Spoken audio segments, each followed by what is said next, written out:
قرآن حیات انسان ہے، قرآن ہمارا رہبر ہے، قرآن حیات انسان ہے، قرآن ہمارا رہبر ہے۔ نہ پوچھ تو رتبہ اس کا، سن ہر شے سے عظمت برتر ہے۔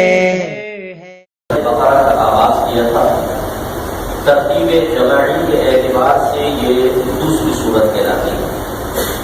میں آپ کو پہلے بتا چکا ہوں کہ ترتیب دو طرح کی ہوتی ہے، ایک ترتیب نزولی اور ایک ترتیب جمعی۔ جس ترتیب سے قرآن پاک کا نزول ہوا، جمع اس ترتیب سے نہیں کیا گیا۔ قرآن کا نزول تو مختلف واقعات، مختلف مصالح، جیسے جیسے لوگوں کی ضرورتیں آیات تھیں، فیصلہ اللہ تعالیٰ کا ازل ہی تھا۔ ایسا نہیں ہوتا کہ کوئی کرنٹ ایشو اللہ کو مجبور کرتا ہے کہ وہ کوئی فیصلہ کرے، ورنہ تو اللہ تعالیٰ کم از کم اس فیصلہ کرنے کے سلسلے میں اس کرنٹ ایشو یا اس جدید مسئلے کا محتاج کہنا ہے، اور اللہ تعالیٰ ہر قسم کی محتاجی سے پاک و صاف ہے۔ فیصلے اس کے ازلی ہی ہوتے ہیں، لیکن اس کا ظاہری طور پہ اگر آپ اللہ کی طرف سے کسی آیت کا نزول اور واقعے کا تعلق اور نسبت کو دیکھیں تو پھر آپ کو کوئی بھی آیت، کوئی بھی واقعہ، کوئی بھی صورت ایسی نظر نہیں آئے گی جو بغیر کسی مصلحت، بغیر کسی فائدے، بغیر کسی غرض کے نازل ہوتی ہوئی نظر آئے۔ کیونکہ جب کسی چیز میں فائدہ نہ ہو، کوئی غرض نہ ہو، کوئی مقصد نہ ہو تو وہ کام بیکار ہوتا ہے، اللہ تعالیٰ بیکار کاموں سے پاک و صاف ہے۔ لہٰذا جیسے جیسے مصالح اور واقعات اور ضرورتیں ہوتی رہیں، اللہ تعالیٰ کے احکام اور آیات اور صورتیں نازل ہوتی رہیں، اس لیے ان میں کچھ بے ترتیبی سی آپ کو نظر آئے گی۔ لیکن جب یاد رکھو اس کو فلاں جگہ کے بعد رکھنا، اس کو فلاں صورت کے اندر داخل کرنا، اور جب باقاعدہ کتابی شکل میں اس کو حضرت ابوبکر صدیق رضی اللہ تعالیٰ عنہ کے زمانے میں جمع کیا گیا تو سب کچھ پھر ایک ترتیب کے ساتھ ہو گیا۔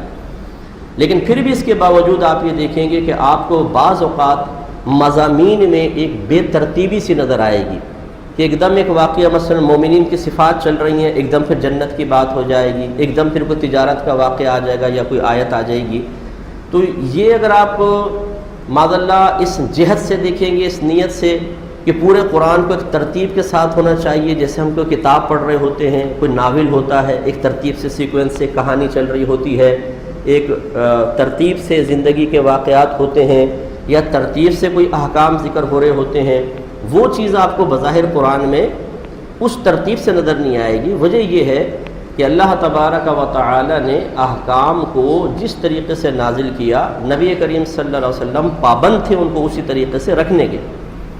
اور یہ قرآن کوئی قصے کہانی کی کتاب نہیں تھی، یہ کوئی ناول نہیں ہے کہ اس میں ایک باقاعدہ ترتیب کو ملحوظ رکھا جائے، چیپٹرز قائم کیے جائیں، ان کی ہیڈنگز باقاعدہ ہوں، پھر ایک پہلے کسی چیز کی جیسے تعریف ہوتی ہے، پھر اس کے بعد مذمتیں ہیں، پھر اس کے بعد اس کے علامات ہیں، پھر اس کا علاج ہے، محاسبہ وغیرہ۔ ایسی ترتیب سے آپ کو چیز نظر نہیں آئے گی۔ لیکن اس جو بظاہری اعتبار سے بے ترتیبی ہے کہ ایک مضمون چل رہا ہوتا ہے، ایک دم دوسرا آ جاتا ہے، اس میں ایک عجیب حسن ہے، اس میں ایک عجیب لذت ہے، اس میں ایک عجیب مزہ ہے۔ وجہ اس کی یہ ہے کہ بعض اوقات جب آپ ایک ناول پڑھتے ہیں تو بعض اوقات آپ کا ذہن خود یہ کہتا ہے اب آگے کیا ہونے والا ہے، مجھے پتا ہے یار، مزہ نہیں آ رہا، چھوڑ دو۔ بعض اوقات کرکٹ کے میچ کے آخر میں آپ نے دیکھا ہے کہ لوگ گراؤنڈ سے جانا شروع ہو جاتے ہیں کہ ان کو پتہ ہے کہ اب کیا ہونے والا ہے۔ اسی طریقے سے کوئی اگر فلم یا ڈرامہ دیکھ رہا ہو، اس کو اگر پتہ چل جائے نا اب کیا آگے ہو جائے گا تو وہ اس کو چھوڑ دے گا۔ اللہ تبارک و تعالیٰ کے قرآن عظیم کا کمال یہ ہے کہ جب آپ اس کو پڑھنا شروع کریں گے، ایک آیت پڑھیں گے ایک عجیب کیفیت طاری ہوگی، جب آپ دوسری آیت پڑھیں گے تو ایک اور کیفیت آپ کو اپنے محبت کے جال میں لے لے گی، آپ کو ایسا آپ کے اوپر نشہ طاری ہوگا، اور پھر تیسری آیت کی طرف آتے ہوئے آپ فیصلہ نہیں کر سکیں گے کہ اب کون سی کیفیت آنے والی ہے۔ یہی جو بدلتی ہوئی کیفیات ہیں یہ قرآن پاک میں ہمیشہ اٹریکشن کو باقی رکھتی ہیں۔ اگر یہ ترتیب ختم کر دی جائے تو اس کی ترتیب یاد ہو جائے گی، اور جب یاد ہو جائے گی تو آپ دو آیات پڑھ کے کہیں گے اب تیسرا وہی مضمون آنے والا ہے، تو یار بس ابھی تو موڈ نہیں ہے اس کا۔ اللہ تعالیٰ نے ایسے قرآن کی ترتیب جماعی اپنے حبیب کے ذریعے رکھی ہے کہ آپ 1,00,000 بار بھی قرآن پڑھیں اس کی عبارت تو یاد ہو جائے گی لیکن اس کے مضمون کی ترتیب آپ کو یاد نہیں ہو سکتی. جب آپ پڑھیں گے آپ کو ایسا لگے گا ایک دم نیا مضمون سامنے آیا ہے, ایک نئی کیفیت طاری ہوئی ہے, ایک نیا جوش, ایک نیا جذبہ, ایک نئی ہدایت حاصل ہوتی ہوئی محسوس ہوگی. تو اس لیے یہ قرآن پاک کا بہت ہی بڑا اعجاز ہے, اس کو ہمیں سمجھنا چاہیے. آپ کو بتایا تھا کہ یہ سورت مدنی ہے بالاتفاق, اور مکی اور مدنی سورت نام رکھنے کی جو وجہ ہے وہ اس میں کئی اقوال ہیں. جمہور کا قول یہی ہے کہ جو ہجرت سے پہلے نازل ہوئیں وہ مکی کہلاتی ہیں, جو ہجرت کے بعد نازل ہوئیں وہ مدنی کہلاتی ہیں. وجہ تسمیہ بھی آپ کو بتائی تھی کہ اس کو بقرہ کیوں کہتے ہیں, کیونکہ بقرہ گائے کو کہتے ہیں اور اس میں گائے کا واقعہ ہے جو انشاءاللہ آگے بنی اسرائیل کا آئے گا. اس کے فضائل پہ تھوڑا سا میں کلام کروں پھر ہم آگے چلیں گے. 2 روایات اس میں عرض کرتا ہوں اور بڑی بہترین روایات ہیں, خاص میں نے اسی لیے ان کو 2 کو چنا ہے کہ یہ بہت فائدہ مند ہے. آج کل ہمارے ہاں یہ وساوس بہت زیادہ ہے, خصوصاً ہماری جو اوپر جن سے مخالف تشریف فرما ہے ہماری بہنیں, کہ جو ویسے تو ناقصات العقل کہلاتی ہیں لیکن میرے آقا صلی اللہ علیہ وسلم نے ارشاد فرمایا, یہ سیاہ ستہ کی روایت ہے کہ میں نے ایک عقل مرد کی عقل کو عورت سے زیادہ لے جانے والی اور کوئی شے نہیں دیکھی ہے. تو ان کے ناقصات العقل ہونے کے باوجود کرامات کا عالم یہ ہے. اگر یہ کامل العقل ہوتی تو حضرت کیا ہوتا. تو یہ ناقصات العقل اس اعتبار سے نہیں ہے کہ ان کی عقل میں کمی اور قصور ہے, یہ بھی یاد رکھیے گا. ہماری بہنیں اکثر آپ دیکھیں گے, آپ کے لڑکا اور لڑکی گھر میں دیکھیں, آپ کے اگر بیٹا بیٹی ہے, بیٹی زیادہ ذہین ہوگی, لڑکا عموماً غبی ہوتا ہے. اصل میں ان کے جو باطنی تقاضے ہیں وہ اکثر غالب آ جاتے ہیں, ان کی عقل پر غالب آ جاتے ہیں, ان کے شعور پر غالب آ جاتے ہیں اور یہ اپنے باطنی تقاضوں سے فیصلہ کرتی ہیں. اس وجہ سے تھوڑی سی خرابی پیدا ہو جاتی ہے. ابھی جیسے یہ بل آ گیا کہ اگر کوئی شوہر اپنی بیوی کو مارے گا تو 2 دن کے لیے اس کو گھر سے باہر نکالیں گے, اس کے ہاتھ میں کڑا ڈال دیا جائے گا. اب اس میں اگر یہ واقعی بل پاس ہو جاتا ہے, جس کی امید مجھے نہیں ہے کہ یہ ہوگا, اگر یہ بل پاس ہو جاتا ہے تو آپ خود سوچئے کہ جو خواتین کہ اللہ تبارک و تعالی نے اپنی حکمت بالغہ سے ان کو حق طلاق اسی لیے نہیں دیا کہ اگر ان کے ہاتھ میں ہوتا تو شاید مرد طلاق دیتے ہوئے تو 3 سال غور کرتا ہے, عورت 3 منٹ بھی نہ لگاتی اور وہ فوراً اس کے پاس سے آزاد ہو جاتی اور بعد میں سر پکڑ کے روتی رہتی.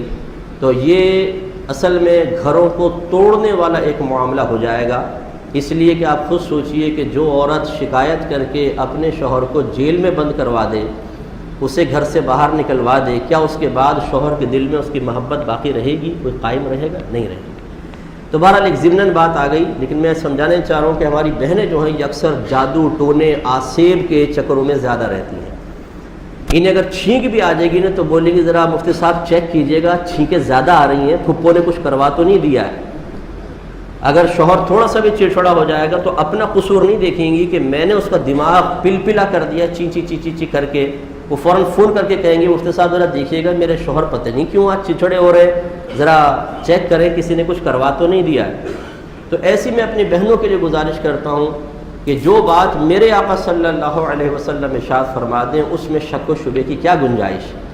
تو ان چیزوں کو بنیاد بنائیے تو انشاءاللہ وساوس سے آزاد ہوں گے. مثال کے طور پہ حضرت ابن مسعود رضی اللہ تعالیٰ عنہ کہتے ہیں کہ نبی کریم صلی اللہ علیہ وسلم نے ارشاد فرمایا کہ جو شخص رات کو سورہ بقرہ کی آخری 2 آیات پڑھ لیا کرے گا, لمبا وظیفہ تو نہیں ہے نا, صرف آخری 2 آیات سرکار فرماتے ہیں پڑھ لیا کرے گا, وہ اس کو کافی ہو جائیں گی, وہ اس کو کافی ہو جائیں گی. کس سے کافی ہو جائیں گی؟ شارحین یہ فرماتے ہیں صحابہ کرام کے اقوال اور افعال اور ان کی تعلیمات کی روشنی میں کہ اللہ تعالیٰ اس کو مصائب اور آلام سے بچائے گا, ناگہانی آفات سے بچائے گا اور شیطانی اثرات سے محفوظ کر دے گا.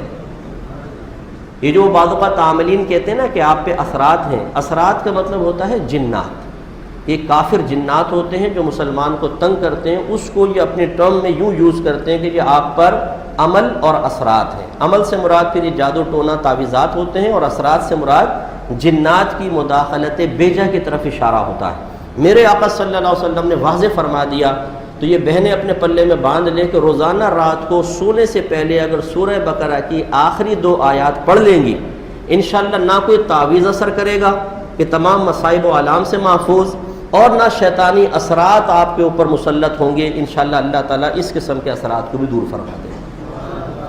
تو میں نہ جادو ٹونے کا انکار کرتا ہوں، نہ جنات کی طرف سے مسلط کیے جانے کے جواب میں مضر اثرات کے آپ تک پہنچنے کا منکر ہوں. یہ ہوتا ہے، اس کا انکار نہیں ہے. لیکن جب میرے آقا صلی اللہ علیہ وسلم کوئی علاج بیان فرما دیں اور پھر ایک مومن کامل جو نبی کریم سے محبت اور عشق کا دعویٰ کرے، آپ کی غلامی کا دعویٰ کرے، اور وہ یہ کہے زبان سے نہیں لیکن اس کا دل یہ کہے کہ یار مجھے اس بات پہ اتنا کامل یقین نہیں آ رہا، میں کسی عامل کے پاس چلتا ہوں، تو پھر اس کو اپنے دل کا علاج کروانا چاہیے. جب میرے آقا نے فرما دیا، گارنٹی دے دی ہے کہ سورہ بقرہ کے آخری 2 آیات پڑھیں، آپ کے گھر سے ہر قسم کے آفات و بلیات بھی دور رہیں گی، اور انشاءاللہ عز و جل جنات کے اثرات سے بھی انسان محفوظ ہوگا. تو ہمیں اس پہ کامل یقین رکھنا چاہیے.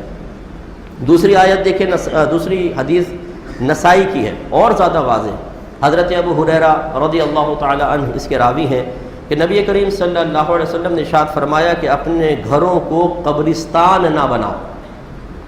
جیسے قبرستان میں مردے ہوتے ہیں، کچھ نہیں پڑھتے ہیں، عمل سے خالی ہو چکے ہوتے ہیں، ان کے اعمال منقطع ہو چکے ہوتے ہیں، باوجود خواہش کے وہ سبحان اللہ بھی نہیں کہہ پاتے ہیں، اور اگر کہیں تو اس پہ ثواب کا ترتب نہیں ہوتا. جیسے وعلیکم السلام تو مردہ کہتا ہے، جب آپ سلام کہتے ہیں تو وعلیکم السلام کہتا ہے، لیکن اس پر اس کو ثواب حاصل نہیں ہوتا ہے، کیونکہ نامہ اعمال میں ثواب لکھنے کا سلسلہ آپ کی سانس کی بقا تک باقی رہے گا. جیسے سانس کا سلسلہ منقطع ہوتا ہے، نامہ اعمال میں نیکیاں لکھنے کا سلسلہ بھی جو آپ کے عمل کے جواب میں ہے وہ ختم ہو جائے گا. ہاں پھر دوسروں کے اعمال کا ثواب حاصل ہو سکتا ہے. تو یہ میرے سرکار فرما رہے اپنے گھروں کو قبرستان نہ بناؤ. جس گھر میں سورہ بقرہ پڑھی جائے اس گھر سے شیطان بھاگ جاتا ہے. اب ہم بعض اوقات دعا تو کر رہے ہوتے ہیں اللہ تعالیٰ ہمیں شیطان سے محفوظ فرما، لیکن یہ صرف ایک دعا ہوتی ہے. حقیقتاً اس دعا کے پیچھے جوش نہیں ہے، جذبہ نہیں ہے، صداقت نہیں ہے. ناراض نہیں ہوئیے گا، اگر اس میں صداقت اور سچائی ہو تو سب سے پہلے اس دعا سے پہلے انسان ان اسباب کو باہر نکالیں جو شیطان کے لیے باعث تقویت ہیں.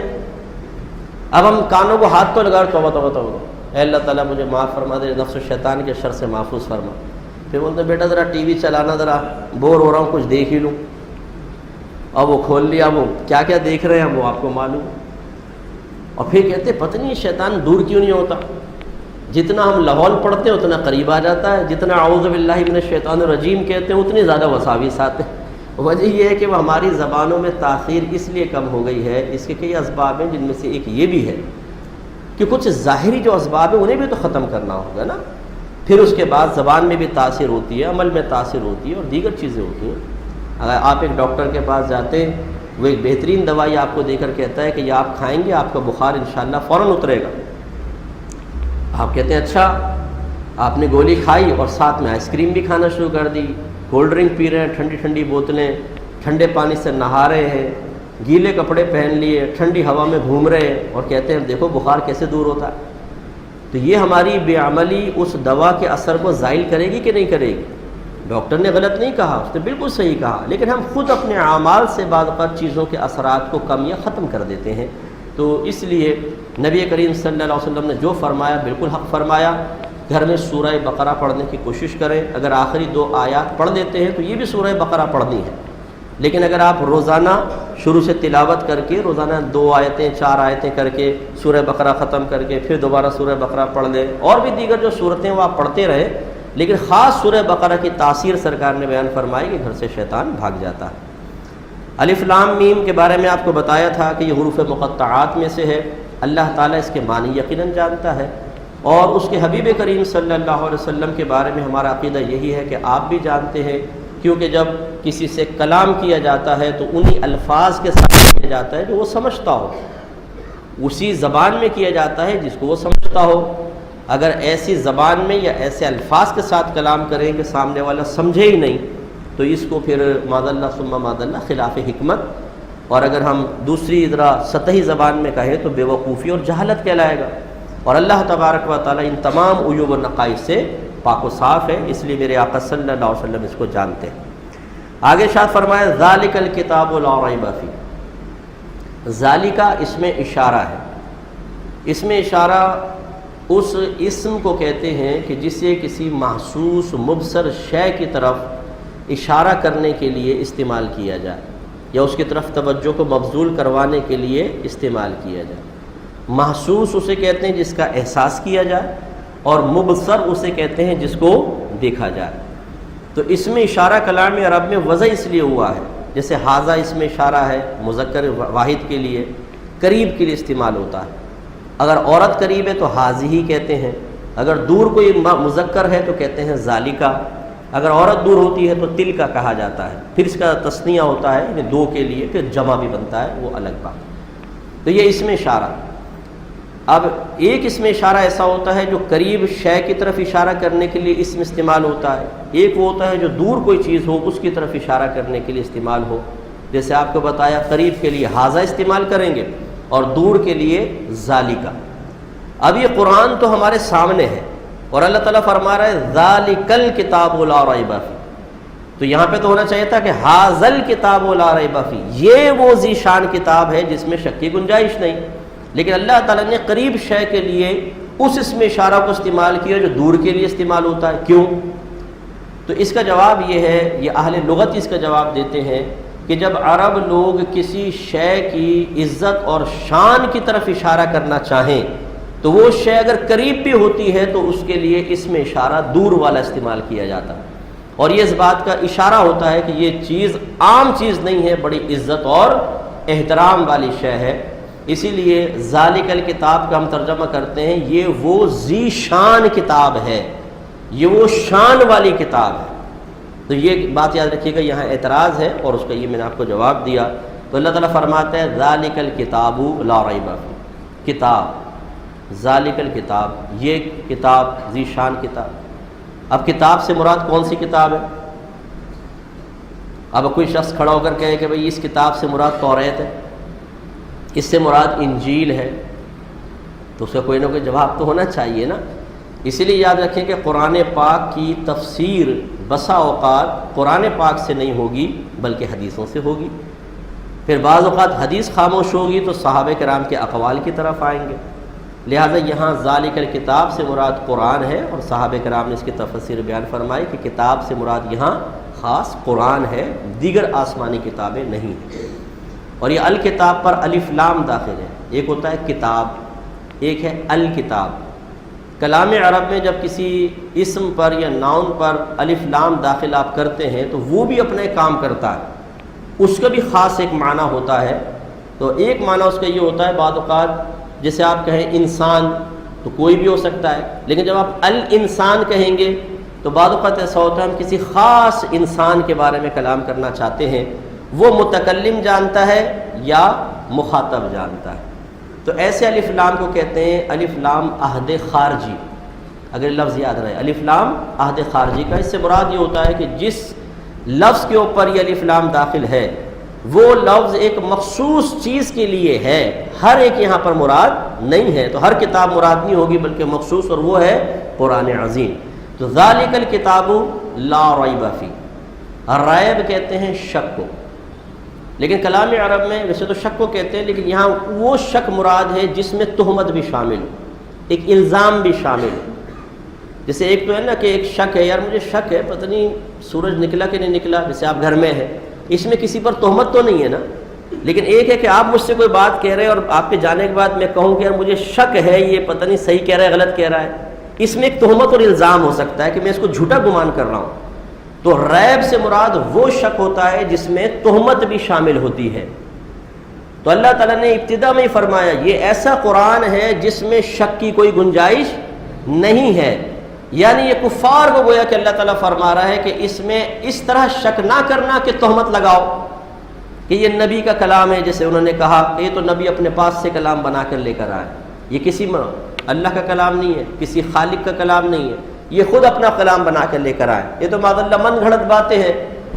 اللہ تعالیٰ نے فرمایا کہ اس طرح شک نہ کرو کہ تم اس پر تہمت لگاؤ، یہ ایسا کلام ہے جس میں شک کی کوئی گنجائش نہیں ہے۔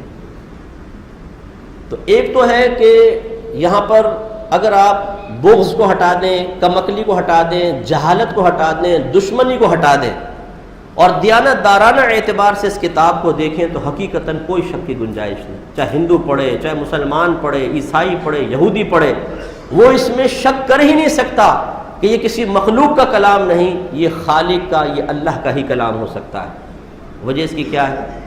وجہ اس کی یہ ہے کہ رحمت کونین صلی اللہ علیہ وسلم نے اپنی عمر مبارکہ کے 40ویں سال میں اعلان نبوت فرمایا، اور تاریخ اس بات پر گواہ ہے، ہم سے زیادہ انگریز تاریخ کا مطالعہ کرتا ہے، وہ ہر چیز کو ڈھونڈ کے نکالتا ہے، اچھی طرح تحقیق کرتا ہے۔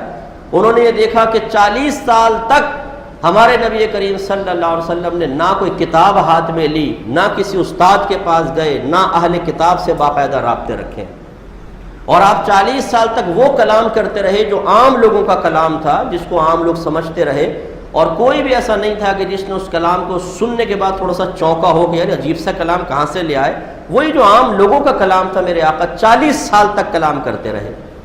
لیکن جب ایک دم قرآن نازل ہوا، میرے آقا نے فرمایا کہ یہ اللہ تبارک و تعالیٰ کا کلام ہے، اس کو جب بیان فرمایا تو وہ لوگ جو فصیح و بلیغ تھے، جو اپنے بچوں کو بچپن میں ہی دائیوں کے حوالے اس لیے کر دیا کرتے تھے کہ وہ گاؤں کی عورتیں ہوتی تھیں اور ان کی لینگویج انتہائی فصیح و بلیغ ہوتی تھی، تو ان کے دودھ کا اثر بچے کے اندر منتقل ہو تو ہمارے بچے بھی فصیح و بلیغ نکلیں۔ انہوں نے جب اس کلام کو سنا تو عقل حیران ہو گئی۔ یہ اللہ تعالیٰ نے ایک بہترین سرکار کی نبوت پر دلیل قائم کی تھی ان کفار کے لیے جو اپنی بدبختی کی وجہ سے نہ پہچان سکے یا اس سے استدلال صحیح نہ کر سکے، کہ انہیں اعتراف کرنا چاہیے تھا کہ جو شخص آج تک کوئی کتاب پڑھتا ہوا نظر نہیں آیا، جس نے کسی شاگردی اختیار نہیں کی، جو اہل کتاب کے پاس جا کر ان سے کوئی تعلیم حاصل نہیں کر رہا ہے، جو 40 سال تک ہمارے ساتھ نارمل کلام کر رہا ہے، لیکن 40ویں سال کے بعد دعوے نبوت کے بعد ایسا کلام کر رہا ہے کہ اس کلام کے مقابل اپنا کلام لانے سے ہم عاجز آ گئے ہیں، تو پھر ضرور یہ اس مخلوق کا، اس شخص کا کلام نہیں ہے تو کسی اور کا ہی کلام، تو ان کو پہچاننا چاہیے تھا۔ تو میرے آقا صلی اللہ علیہ وسلم نے وہ فصیح و بلیغ کلام فرمایا، اور ہم تو چونکہ الحمدللہ عربک پڑھتے پڑھاتے ہیں، گرامر لے کر چلتے ہیں، پھر اس کے بعد عربک بکس ہم پڑھاتے ہیں، ہم اچھی طرح جانتے ہیں، اور آپ میں سے بھی جو ماشاءاللہ صاحب علم ہے وہ بھی اچھی طریقے سے جان جائیں گے کہ آپ کوئی بھی عام انسان کی لکھی ہوئی عربی کتاب اٹھائیے، ان میں، اور پھر آپ قرآن کی عربک پڑھ کر دیکھیں، آپ کہیں گے نہیں، واقعی یہ کسی مخلوق کا کلام نہیں ہو سکتا، سلاست ہے، روانی ہے، خوبصورتی ہے، الفاظ کا چناؤ بہت پیارا ہے، اور ایسی نگاہ پھسلتی بھی جاتی ہے قرآن کی آیات پر کہ کہیں رکتی نہیں ہے، کہیں اٹکتی نہیں ہے، تو اس کا مطلب ہے کہ یہ اللہ کا کلام ہے، کسی مخلوق کا کلام نہیں ہے۔ تو میرے آقا صلی اللہ علیہ وسلم نے ایک تو یہ اس طرح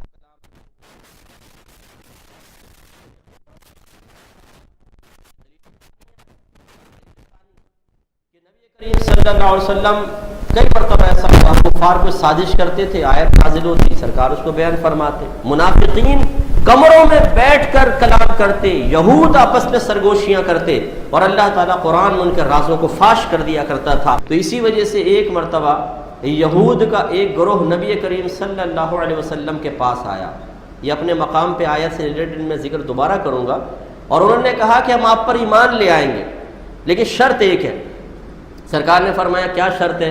کہنے لگے شرط یہ ہے کہ آپ کے اوپر وحی جبریل لے کر نہ آئیں، میکائیل لے کر آئیں، اس لیے کہ جو باتیں ہم گھر میں کرتے ہیں جبریل ان باتوں کو آپ کے پاس لا کر پیش کر کے ہمارے تمام رازوں کو آشکارا کر دیتے ہیں۔ تو یہ جہالت عظیمہ دیکھیں، جب کسی متقی پرہیزگار صحیح العقیدہ حق پر قائم شخص کے خلاف کوئی کوشش کرتا ہے تو فہم کیسا سکڑ جاتا ہے کہ میرے آقا کا دعویٰ تو یہ ہے ہی نہیں کہ جبریل کا کلام ہے یہ میرا ہے، وہ تو اللہ کا کلام ہے نا، جبریل لائیں گے تب بھی ایسا ہی ہوگا، میکائیل لائیں گے تب بھی ایسا ہی ہوگا۔ لیکن جہالت ہوتی ہے، فہم کی کمی اسی طرح ہوتی ہے، جب بغض اور کینہ دماغ کو چڑھ جاتا ہے تو انسان کے فہم میں کمی آ جاتی ہے اور اس کا دماغ مکمل کام نہیں کرتا ہے۔ تو لہٰذا دوسری دلیل یہ کہ یہ چپکے جو سرگوشیاں کرتے تھے، اللہ تعالیٰ اپنے حبیب کو بتا دیا کرتا تھا کہ کل انہوں نے رات میں کیا سرگوشیاں کی ہیں، اور میرے آقا صبح اس کو بیان کرتے تو ان کے پردے چاک ہو جاتے تھے اور یہ شرمندہ نگاہوں کے ساتھ لوگوں کے سامنے گھومتے تھے۔ اسی طریقے سے جو غیبی خبریں دی گئیں، فتح کی خبر دی گئی، اسلام کی ترقی کی خبر دی گئی، روم کے فتح ہونے کی، روم کے غلبے کی فتح کی خبر دی گئی، ساری بعینی پوری ہوتی رہیں۔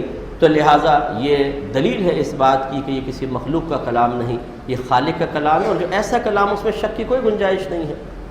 لیکن جب کوئی ایسا کلام ہو کہ جس میں شک کی حقیقتاً گنجائش نہ ہو، لیکن پھر بھی اس میں شک کیا جائے، تو بتائیں کلام غلط ہوگا یا شک کرنے والا غلط ہوگا؟ یہ شخص ہیں، نیک ہیں، پرہیزگار ہیں، متقی ہیں، نمازی ہیں، کبھی جھوٹ نہیں بولا، اور اب اگر آ کے مجھے ایک بات کہتے ہیں اور میں ان کے جانے کے بعد ان سے کہتا ہوں پتہ نہیں سچ کہہ رہا ہے کہ جھوٹ کہہ رہا ہے، تو بتائیے کہ ان کی شخصیت ایسی ہے کہ مجھے یہ بات کہنی چاہیے تھی یا مجھ میں کوئی خرابی ہے؟ مجھ میں خرابی ہے۔ تو قرآن میں حقیقتاً شک کی گنجائش ہی نہیں ہے۔ اب کوئی شک کرے جیسے کفار نے کیا تو خرابی ان کے اندر تھی، جہالت مسلط تھی، بغض تھا، کینہ تھا، عقل میں فطور تھا، جس کی بنا پر انہیں شک نظر آیا ہے۔ تو یہ ایک پوائنٹ بھی یاد رکھیے گا کہ لوگوں کی باتوں پر شخصیات کا فیصلہ نہیں ہوا جاتا یا نہیں کیا جاتا، وہ بھی خصوصاً جو عوام کی رائے ہو، خواص کی رائے، پھر خواص کی رائے میں بھی فرد واحد کی رائے کو اپنی دلیل نہ بنائیں، بلکہ اس فرد واحد کے ساتھ دیگر علماء کی آراء کو شامل کریں۔ جب اجتماعی طور پر ایک زمانے کے علماء کسی کے بارے میں کوئی رائے قائم کرتے ہیں تو لا تجتمع امتی علی الضلالہ، سرکار نے فرمایا میری امت کبھی گمراہی پر مجتمع نہیں ہوتی۔ اب اس کے بارے میں آپ کہہ سکتے ہیں کہ یہ شخص صحیح نہیں ہے کیونکہ علماء کی اکثریت اس کو غلط کہہ رہی ہے۔ ہمارے یہاں صورتحال یہ ہوتی ہے کہ ہمارا تو ایک عام دوست بھی اگر کہتا ہے یار وہ سنا ہے فلاں بڑا ایسا ہی ہے، تو اچھا یار میں تو اس کو بڑا اچھا سمجھتا تھا، لا حول ولا قوت، آئندہ سے نہیں ملوں گا، فوراً فیصلہ کر لیتے۔ یہ کوئی دلیل تو نہیں ہے کسی شخص کا قول، بلکہ جس شخص نے کہا اگر اس کے اعمال و افعال پر یہ خود گہری نظر ڈال لیتا تو پتہ چل جاتا ہے کہ یہ لائق تقلید نہیں ہے، اس کی بات کو نہیں سننا سمجھنا چاہیے۔ تو یہ بس آپ کو فرق کرنا ہے کہ ہر شخص صاحب رائے نہیں ہوتا ہے، ہر شخص کچھ بات بیان کرنے کی صلاحیت نہیں رکھتا ہے۔ اگر آپ کہتے ہیں نہیں مفتی صاحب میں تو نہیں مانتا ہوں، چلے میں آپ کو ایک آسان سا امتحان دے دیتا ہوں۔ جس شخص کو جو صاحب علم نہ ہو، عالم کا امتحان نہیں لینا ہے، عالم کا امتحان نہیں لینا، لیکن جو آپ جس کو ذی فہم سمجھتے ہیں، پہلے آپ ایک دو حدیثیں پڑھیں جن میں کچھ مضامین بیان ہیں، 4 5 6 پڑھ لیں، اب ان کے بارے میں سوال کریں اس سے، تو آپ کو پتہ چل جائے گا انشاءاللہ کوئی ایک آدھ تکا تو شاید صحیح لگا دے، لیکن اس کے بعد جب وہ اپنی ذہانت کو استعمال کر کے الٹی سیدھی حدیث کے خلاف باتیں کر رہا ہوگا تو آپ کو اندازہ ہوگا کہ جس کی معلومات کے نقص کا عالم یہ ہے کہ وہ نبی کریم صلی اللہ علیہ وسلم کی بات کے خلاف فقط اپنی علمیت کو جھاڑنے کے لیے نبی کی بات کا خلاف کر رہا ہے، تو یہ عام آدمی کے خلاف رائے کرنے میں کتنی جرأت، رائے قائم کرنے میں کتنی جرأت کر لیتا ہوگا، تو اس کا مطلب ہے کہ قابل اعتماد نہیں۔ اور اگر وہ واقعی صاحب علم و صاحب الرائے ہے اور آپ اس سے جا کر معلوم کریں فلاں کے بارے میں کیا خیال ہے، یا فلاں وہ کہے گا مجھے علم نہیں، میں کمنٹس کیسے دے سکتا ہوں جب تک مجھے معلوم نہیں۔ تو یہ ہے صاحب تقوی شخص، صاحب الرائے، اس سے آپ معلوم کریں گے بہت بہتر ہے۔ تو اس لیے فوری طور پر کسی کے بارے میں شکوک و شبہات میں مبتلا ہو جانا قطعاً غلط ہوتا ہے۔ تو شک یاد رکھیں قلبی کیفیت کا نام ہے۔ ہمارے دل میں کبھی کوئی بات آتی ہے، اگر اس کی جانب موافق یعنی یس اور جانب مخالف یعنی اس کے بارے میں نو برابر ہو، 50-50، یہ شک ہے۔ یہ سچ بول رہے ہیں یا جھوٹ بول رہے ہیں؟ اب 50-50 میرے دل میں آ رہا ہے، یہ شک ہے۔ یہ مشکوک انداز سے گلی میں گھوم رہے ہیں، کیوں گھوم رہا ہے؟ کوئی چوری ووری کرنے تو نہیں آیا، کوئی دہشت گرد تو نہیں ہے، یا ویسے ہی کسی گھر تلاش کر رہا ہے؟ 50-50 میرے قلب میں آ رہا ہے، یہ مجھے شک ہے ان کے بارے میں۔ اور شک پر یاد رکھیں کسی یقینی عمل کی بنیاد نہیں رکھنی چاہیے، اس لیے شک میں جانب برابر ہے نا، 50-50 ہے۔ اسی لیے میں اپنی بہنوں سے گزارش کرتا ہوں کہ آپ نے دیکھا کہ شوہر رات کے 2:30 بجے کروٹ بدل کر کوئی میسج کر رہا ہے، تو ایک دم دل میں خیال آیا کہ ہو سکتا ہے کہ کوئی لیلا ہو جس کو یہ میسج کر رہا ہے، تو اب قسم کھا لیں کہ واقعی وہ لیلا وہ کر رہا ہے؟ نہیں، یہ کیا آیا؟ شک، کیونکہ 50-50 ہو سکتا ہے بھی کسی کو ضروری میسج کر رہا ہو، کوئی دوست ہو، کوئی افسر ہو، کوئی اور ہو، اور یہ بھی ہو سکتا ہے کہ آج کل ماحول ایسا ہے واقعی کوئی خاتون پیچھے لگ گئی ہو۔ اس میں یہ ہے شک، اس شک کو شک ہی رہنے دیں، اس کو یقین کے درجے پر لا کر عملی کوشش نہ کریں کہ صبح شوہر اٹھا تو منہ بنا ہوا ہے، کیا ہوا بھائی؟ کچھ بھی نہیں. اچھا چائے تو پلا دو, خود جا کے بنا لو. ارے خیریت تو ہے, ہاں ہاں خیریت ہے. یہ بتاؤ 2:30 بجے کیا کر رہے تھے رات کو, کس کو میسج کر رہے تھے, کون تھی وہ جو تمہاری زندگی میں آ گئی؟ ہاں میں تو بور ہو گئی ہوں نا, مجھ سے تو بور ہو گئی, پرانی ہو گئی ہوں. ارے بھائی خدا کے واسطے پہلے سن تو لو. تو یہ اس کو شک کے بجائے یقین کے درجے پہ لا کر اسٹریٹ فائرنگ. اس کے بعد اگر شوہر دکھائے کہ دیکھو یہ رہا میسج, میں تو امی کو کر رہا تھا. اچھا کیا ہوا امی کو؟ چائے کے لاتی ہوں. اب شوہر بولے نہیں پہلے ادھر آؤ, ادھر بیٹھو ذرا, پہلے بتاؤ کہ تم نے شک کیا کیوں. تو پھر لڑائی جھگڑا فساد. یہی شوہر کے معاملات ہوتے ہیں. اگر بیوی ہفتے میں 2 بار لے کے جانے کے کہہ دے, شیطان فوراً دل میں ڈالتا ہے, یار چکر کیا ہے, پہلے تو نہیں جاتی تھی اب کیوں جانے لگی ہے, کسی کے ساتھ کوئی چکر تو نہیں چل گیا. پھر ہم وہی پپو پان والے کے پاس پہنچ جاتے ہیں, یار کچھ ایسا مسئلہ چل رہا ہے گھر میں. بھائی ہوشیار ہو جا, آج کل کچھ پتہ نہیں ہے کسی کا, برقعوں کے اندر عورتیں کارنامے کر رہی ہیں, نگاہ رکھ, ورنہ ایسا نہ ہو بدنام ہو جائے. بس یہ اب ہم نے اس شک کو یقین کے درجے پہ فوراً فائز کر دیتے ہیں, پیچھا کرنا شروع کریں گے, یا بیوی کے اوپر سختی شروع کر دیں گے, اسے سامنے بٹھا کر انویسٹیگیشن کریں گے, سچ بتا, قرآن پر ہاتھ رکھ. مجھے ایسے ایسے کیسز ملے ہیں کہ بیویاں بالکل پاک باز ہیں, لیکن شوہر اتنا شکی ہو, کہتا ہے قرآن پہ ہاتھ رکھے گی تو میں مانوں گا, اگر تو نے قرآن پہ ہاتھ نہیں رکھا تو اس کا مطلب ہے تیرا کردار غلط. تو اس شک کو سمجھنا چاہیے. شک کسی عمل کی بنیاد نہیں بننا چاہیے, یعنی یقینی عمل کی, اس کو یقین کے درجے تک نہ لے کر آئیں. لیکن میں یہ نہیں کہہ رہا ہوں کہ آپ شک کو بالکل نظر انداز کر دیں.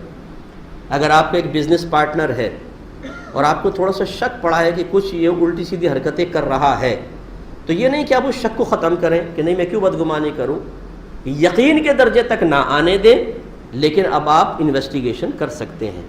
اس کو یہ نہ کہے کہ تم کچھ کر رہے ہو, یہ ہے یقین کے درجے پر لانا, بلکہ آپ اپنے طور پہ کریں, اس طرح کی اس کی دل آزاری نہ ہو, اس کو اطلاع مل جائے تو وہ آپ سے بدظن نہ ہو, کر سکتے ہیں.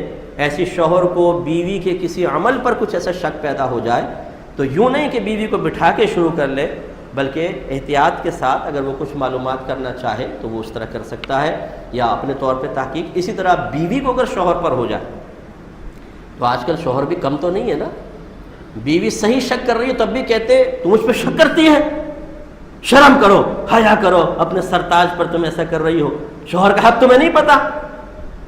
جیسے ادھر گئی تو ابھی نہ کرنا, کچن میں گئی ہوئی ہے, تو بھئی بیوی تو صحیح شک کر رہی تھی آپ کے اوپر, آپ تو ایسا غصہ کر رہے تھے جیسے آپ تو اللہ کے ولی ہیں اور بیوی نے بڑا غلط کیا ہے, تم اس پہ شک کرتی ہے, تو وہ تو صحیح شک کر رہی ہے, ایسی حرکتیں کیوں کر رہا ہو.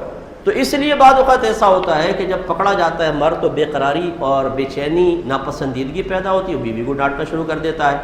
اور اتنے یہ کیسز ہو رہے ہیں کہ بیویاں بیچاری شک نہ کریں تو کیا کریں. تو اس لیے پھر اگر بیوی اپنے طور پہ بالفرض آپ کو ایسا نظر آیا, آپ رات کو اٹھے تو بیوی آپ کا میسج چیک کر رہی تھی, تو ناراض نہ ہو. میرا مشورہ یہ ہے کہ ناراض نہ ہو, کہ عورت میں غیرت مرد سے کہیں زیادہ ہوتی ہے. غیرت کا مطلب یہ ہے کہ جو چیز آپ کے ساتھ خاص ہو اس میں کسی غیر کی شرکت کے یقین کی بنا پر جو دل میں ناپسندیدگی پیدا ہوتی ہے اس کا نام ہے غیرت. اسی لیے جب آپ دوسری شادی کی کوشش کرتے ہیں تو بیوی ناراض ہوتی ہے, کیونکہ شوہر بیوی کے ساتھ خاص ہوتا ہے, اس خاص میں اب غیر شریک ہونے والی ہے تو دل میں نفرت پیدا ہوتی ہے, اسی کا نام ہے غیرت. تو اللہ تعالیٰ نے عورتوں کو بہت زیادہ غیرت سے نوازا ہے, مرد کو بھی نوازا ہے, عورت کو اس سے کہیں زیادہ نوازا ہے کہ وہ اپنی محبت میں, اپنے پیار میں, اپنے شوہر کے ساتھ کسی کو شریک نہیں دیکھنا چاہتی.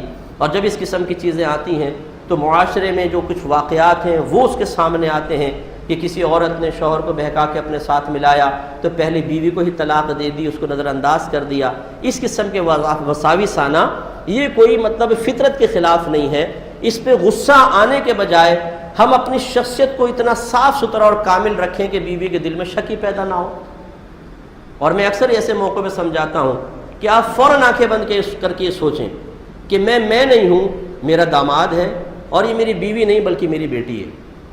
اگر میری بیٹی اپنے شوہر کے ساتھ ایسا معاملہ دیکھتی اور اس کو اپنے گھر کو بچانے کے لیے تھوڑا بہت شوہر کس طرح چیک کرتی اور مجھے پتہ چل جاتا تو میں اپنی بیٹی کو کیا کہتا کہ ایسا نہ کر, بلکہ میں کہوں گا کہ ہاں بیٹا تھوڑا سا نگاہ رکھو، آج کل ماحول ذرا خراب ہے، واقعی ایسا نہ ہو کہ پھر تو بعد میں پچھتاتی رہے۔ ایسا ہوتا ہے نا، ہماری بہن ہے اگر آ کے گھر میں بتائے کہ جی میرے شوہر کا ذرا آپ کے بہنوئی کا عمل تھوڑا مشکوک ہو گیا ہے، رات میں کسی سے بات کر رہے ہوتے ہیں، جیسے میں آتی ہوں تو فون کاٹ دیتے ہیں، فوراً گھبرا جاتے ہیں، ایک دم چہرے کا رنگ پھک پڑ جاتا ہے، کمپیوٹر فوراً بند کر دیتے ہیں اور فوراً کچھ اور مطلب غصے کا بے جا اظہار کرنا شروع کر دیتے ہیں، تو آپ بھی یہ کہیں گے کہ بھئی وہ خطرہ لگتا ہے، کچھ نہ کچھ تو ہے۔ یہ تو نہیں کہوں گا کہ واقعی کوئی غلط کام کر رہا ہے، لیکن کچھ نہ کچھ تو ہے، اس لیے تھوڑا سا ہوشیار رہو، ذرا شوہر پہ نظر رکھو۔ تو وہ بھی تو کسی کی بیٹی ہے نا، اس کے دل میں بھی، وہ بھی ایک عورت ہے، اس کے دل میں بھی خیال آ سکتا ہے۔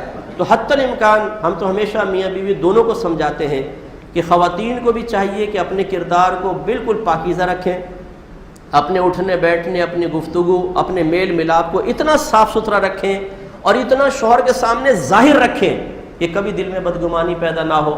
اور شوہر کو بھی حتی الامکان کوشش کرنی چاہیے کہ اپنی بیوی کو ہی سب کچھ سمجھیں۔ جب شادی ہو گئی ہے تو آپ کی مسکراہٹ، آپ کا پیار، آپ کا اظہار محبت، آپ کا وقت اپنی زوجہ کے لیے ہونا چاہیے۔